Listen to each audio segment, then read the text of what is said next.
Il me semble que j'ai un souvenir de mon enfance qui est très marqué par le goût de comprendre des nouvelles choses, de démonter les trucs pour voir comment c'est fait dedans, au propre et au figuré.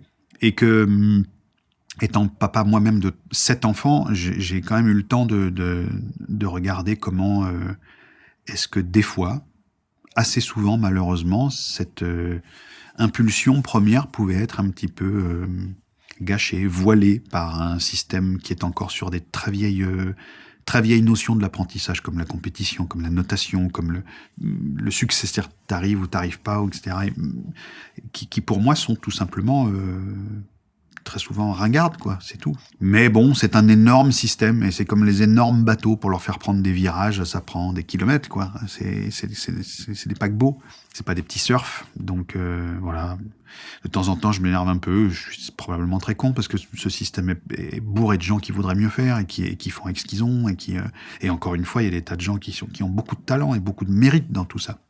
C'est bel et bien ce paquebot dans lequel ils sont embarqués, qui des fois me fatigue, en tant que papa, moi j'ai été prof aussi de musique, le solfège, pour gagner ma croûte quand j'avais 18-19 ans, je vois bien qu'il y a un milliard de façons d'apprendre, et que ce paquebot-là, des fois, m'agace par rapport à ça. Voilà, à son inertie. Et du coup, dans ce que je fais, effectivement, il y a toujours un peu... C'est vrai, une transmission, parce que je trouve que c'est magnifique. Les gens les plus géniaux que j'ai rencontrés de ma vie avaient toujours des statuts de prof, bizarrement, de prof admis sur la fiche de paye ou pas, je veux dire, mais en tout cas de transmetteur de quelque chose. Et c'est ce que j'aime encore faire aujourd'hui quand j'ai un peu de temps, c'est qu'on me transmette quelque chose à moi-même. Donc, pour cette chose-là qui est le truc le plus chouette, et je rappelle que quand j'étais petit, il n'y avait pas Internet, hein, donc... Depuis, se faire transmettre quelque chose, ça a changé. C'est plus simple, il y en a de partout. Voilà, du coup, je trouve que l'école devrait rattraper vite tout ce retard-là. Mais qui je suis pour dire ça? J'en sais rien. Il y a souvent des parents qui disent à leurs enfants, il faut être très sérieux, il faut faire les choses sérieusement, parce qu'après, la vie va être trop dure si on fait pas les trucs, si on travaille pas, si on machin. Et en fait, je crois pas. Je pense qu'il faut avoir le courage de dire aux enfants, ne passez pas 4 jours d'affilée à faire un truc qui vaut pas le coup. Ne faites pas ça. Parce que vous n'allez rien en tirer, vous n'allez pas emmener ça dans la tombe, vous n'allez pas... si votre truc c'est de crever la dalle dehors et de vous marier avec quelqu'un, ou si vous êtes à votre place, tout simplement. Si vous avez vos deux pieds dans vos pompes, il n'y a pas de mauvaise façon de vivre, en fait. Le patron du Shift Project qui veut nous parler éducation ce matin, parce que les enfants retrouvent leur classe ce lundi. Vous faites un lien, vous, avec l'environnement? Oui, parce que l'enseignement, c'est une évidence, doit préparer à l'avenir. Si on enseigne des choses à nos enfants, c'est bien pour qu'ils soient bien armés pour demain comprendre le monde, exercer un métier, etc. Or, il se trouve que la modification environnementale et la modification de ce qu'on appelle nos modes de vie, pour être capable d'y faire face ou de le gérer le mieux possible ou de l'éviter, va demander demain des compétences et des métiers qui ne sont pas exactement celles qu'on avait hier. Je parle des compétences, et ceux qu'on avait hier, c'est-à-dire des métiers.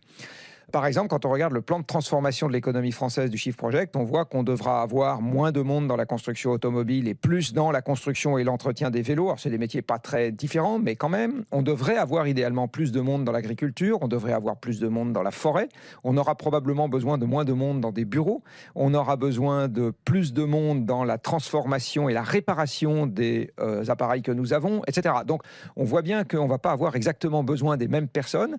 Et par ailleurs, quand on réfléchit à la manière dont on s'organise, on doit prendre en compte des choses qui n'existaient pas avant. Hier, ou avant-hier plus exactement, le réchauffement climatique n'existait pas. Donc on n'avait pas besoin de s'en préoccuper pour savoir comment on s'organisait pour l'avenir. Donc tout ça, ça va demander des choses un peu différentes. Alors évidemment, apprendre à lire et apprendre à compter, ça va rester la même chose. 2 et 2 feront toujours 4, quel que soit l'état du climat. Et une phrase comportera toujours un sujet, un verbe, un complément, quel que soit l'état du climat.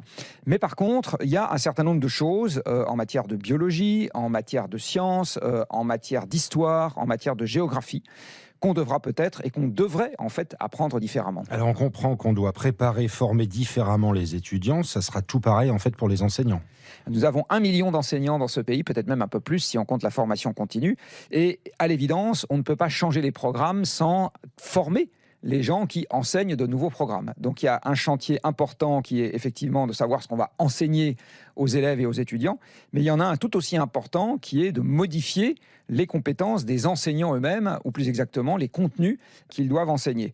Alors c'est quelque chose qui est souvent un peu négligé, la formation des gens qui doivent faire leur métier différemment dans ce pays, mais c'est un chantier titanesque et il faut rappeler par ailleurs que les enseignants sont de moins en moins payés dans le secondaire, dans ce pays, ce qui pose en soi déjà un problème parce que ça veut dire qu'on attire aussi fatalement des gens un peu moins motivés qu'avant et c'est donc un peu plus difficile de leur demander de faire des gros efforts.